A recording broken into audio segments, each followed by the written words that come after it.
जो न बसो। अव्यक्त रूप में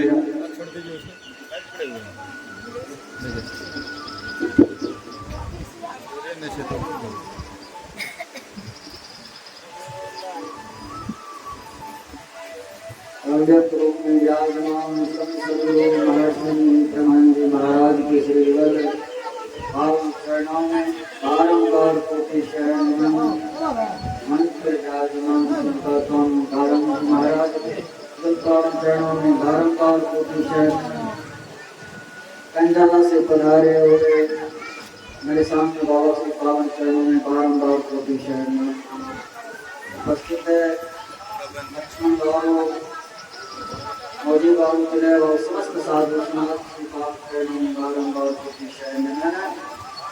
दुनिया माता जी धर्म प्रेमी शिक्षक की सर्वालो भक्त आगंतुक सज्जन दिव्य धर्मापराध धर्मशीला भक्ति मति मुक्ति मति माताओं धनुष श्री पावन चरणों में बारंबार कोटि शरण।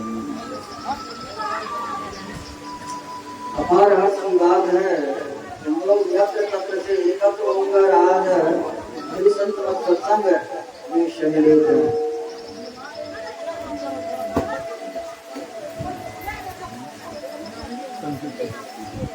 हम लोग जो है सत्संग में सम्मिलित यानी संत मतागति नहीं सुनो सकल देखा जो चाहो उद्धारो बनो संतान में राजिया संत मता कर गाई शब्दों दियो सुनाई के अब दूर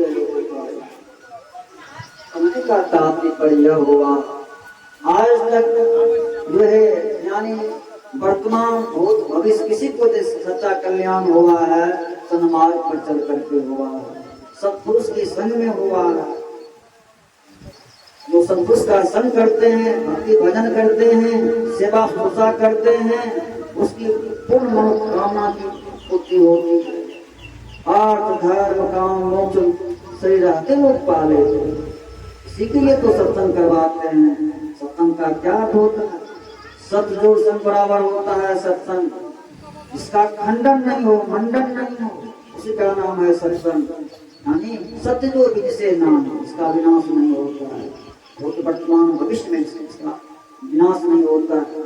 यानी इतना खर्चा कर करके जो है पंडाल सामने को सजाया गया क्यों आज मेरे यहाँ को तरह से साधु संत महात्मा पर पावन अतिथि ब्राह्मण देवता समाज के लोग पधारे हैं और हर्षोल्लास के साथ जो है सत्संग का अनुष्ठान यज्ञ रखा गया है। यज्ञ जो है सब यज्ञों से सर्वश्रेष्ठ यज्ञ है इसकी समान दूसरा यज्ञ नहीं है। कदम बढ़ता है वेग बढ़ता है सत्संग माने से इतना यज्ञ की प्राप्ति होती है। सत्संग को नहीं भूलना चाहिए सत्संग को नहीं भूलना चाहिए। नगद सुविधा है कीजिए और पाइए भार कटता है और जन जन्मांतर के कलुष विचार कलुष पापी नाश हो जाता है और शुभ कर्म में मन लगता है। यह युग कैसा युग है कलयुग है। कलयुग केवल हरि गुण गाहा सुमेरी सुमिनार वही भपारा। कलयुग में केवल सत्संग भजन ध्यान ही एक सहारा है इसके सिवा उसका कोई सहारा नहीं है। सत्संग को पकड़े रहते हैं कथा कीर्तन में रहते हैं भगवत भजन में रहते हैं वही मनुष्य पाने की उपाध्यता है। अपने राजत्व काल में भगवान पुष्प श्री रामचंद्र क्या कहते थे बड़े भाग मानुष तन पावा सुन दुर्लभ सब ग्रंथ ही गावा साधन धाम मोक्ष का द्वारा पाइए निज परलोक समारा। आयो ये मानव का शरीर जो मिला हुआ है साधन धाम और मोक्ष का द्वार है। इसी शरीर में पाकर लोग मोक्ष को प्राप्त करते हैं जो है छुटकारा पाते हैं।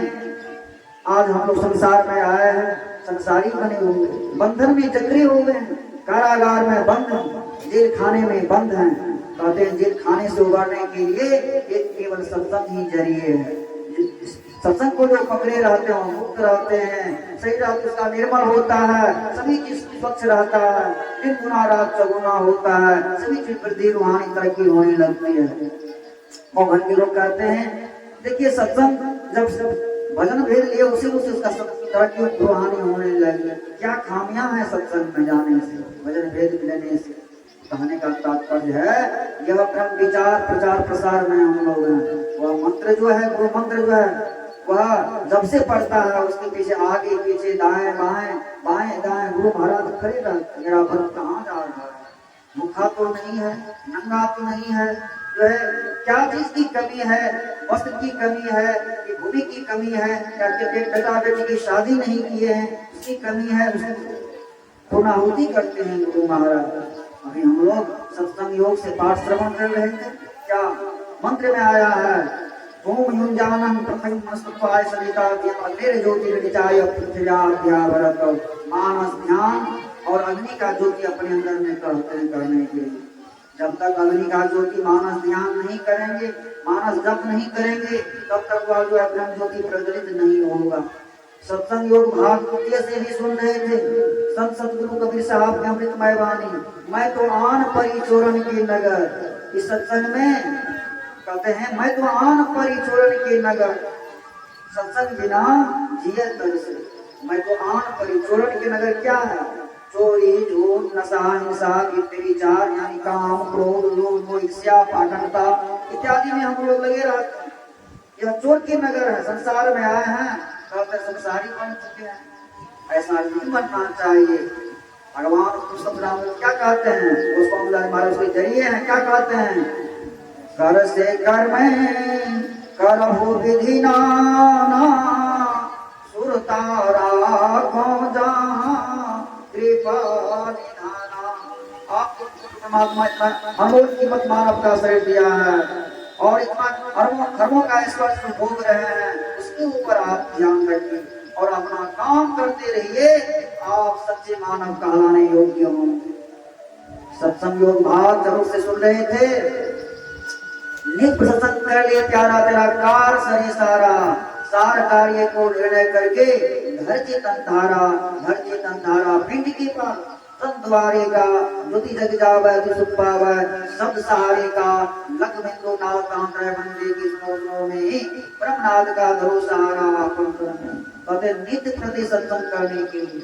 नित्य एक नित्य होता है, एक नित्य होता है, कहते सभी रोज कीजिए, किसी रोज छूटे नहीं, लेकिन एक नित्य मतलब उठते बैठते सोते जागते सभी रोज कीजिए, लेकिन उसमें भी बात है त्रैकाल संध्या वंदना सभी रोज कीजिएगा, लेकिन किस टाइम में कीजिएगा उसका भी तो समय निर्धारित है।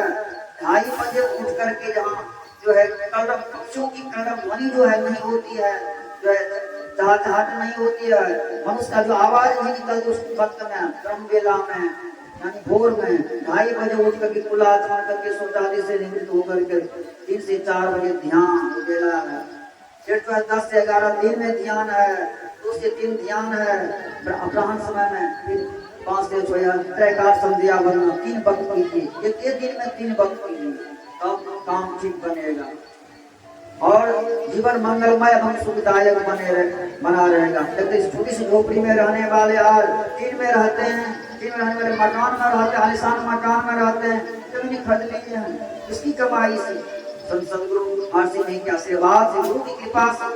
गुरु कौन होते हैं, दिन लोक नौखंड में गुरु ते बड़ा न कोई करता करे न कर सके गुरु करे सो हो। 3 लोग के दर्जा बताए गए, ब्रह्म लोक शिव लोक विष्णु लोक, सबसे बड़े गुरु होते हैं। गुरु ये बात जो है वो डिवाइन लाइट जो होते हैं जिसकी खुली रहती है, अपने भक्त को हमेशा योगक्षेम करते हैं, देखते हैं, देख करते हैं, निगरानी करते हैं मेरा भक्त कहाँ जा रहा है, यानी संसार को देखने वाले शक्ति होते हैं संत गुरु। कहने का तात्पर्य है ऐसे गुरु पर हमों का ध्यान रखेंगे जीवन निहाल होगा, इसका आप ख्याल करेंगे वह भी आपका ख्याल करेंगे, इसका आप याद करेंगे वह भी आपका याद करेंगे। दुआ कर दो उसको उल्टा दीजिए तो दुआ कर दे आप अवश्य हो जाएगा। इसलिए हम लोगों को सत्संग करना चाहिए। मैं अपनी वाणी विराम लेता हूँ।